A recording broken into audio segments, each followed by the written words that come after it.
কার বহন করার পদ্ধতিটা সবচাইতে ভালো কমেন্টস করে জানাবেন। একজন লোক, একজন দিনমজুর, তারা দৈনিক কাজ করে, এরকম ইট প্রতিদিন তারা নেওয়ার পরে ভিতরে তারা কনস্ট্রাকশন কাজ করে। একটা লোক দেখেন কতগুলো ইট নেয়, প্রায় 20 পিস ইট মাথার মধ্যে নিয়ে চলে যায়। এরকম কষ্ট করে টাকা ইনকাম করতে হয়। আর আমরা যারা নবাবের মতো ঘুষখোর, চাঁদাবাজ, সন্ত্রাসীর মতো মানুষের কাছ থেকে টাকা হাতায় নিই। এখন আপনি বলেন, শ্রম দিয়ে ইনকামের মজা ভালো নাকি হচ্ছে আপনার কষ্ট করে কামাই করা ভালো? এটা একটুকে দেখেন। আর একটা লোক আপনাদের দেখাবো, তার বহন করার পদ্ধতিটা আর একটুকে ভিন্ন।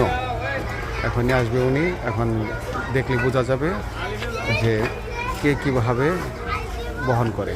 আপনি কমেন্টসে জানাবেন কার বহন করে সিস্টেমটা ভালো। এই যে উনি আইসা পড়ছে, এখন দেখবেন উনি কিভাবে ইটগুলা বহন করে, তাহলে বুঝতে পারবেন কার সিস্টেমটা ভালো। ওনার পদ্ধতিটা বেশি ভালো নাকি আগে যে নিয়ে গেলো বা এখন যে নিচ্ছে মাথায় করে তার পদ্ধতিটা বেশি ভালো।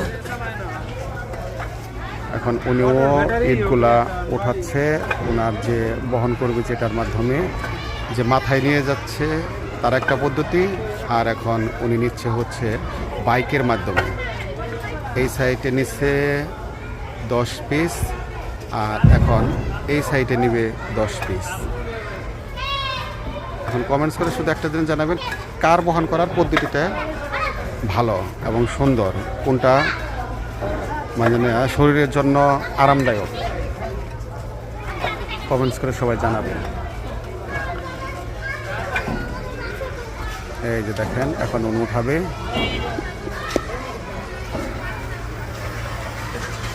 মাথায় নেওয়া ভালো নাকি বাইকে নেওয়া ভালো? ওই জন্য একটা রেডি হয়ে গেছে, উনি সুন্দর করে বাইক নিয়ে যাচ্ছে। ধন্যবাদ সবাইকে, তো কমেন্টস এবং শেয়ার করে জানাবেন।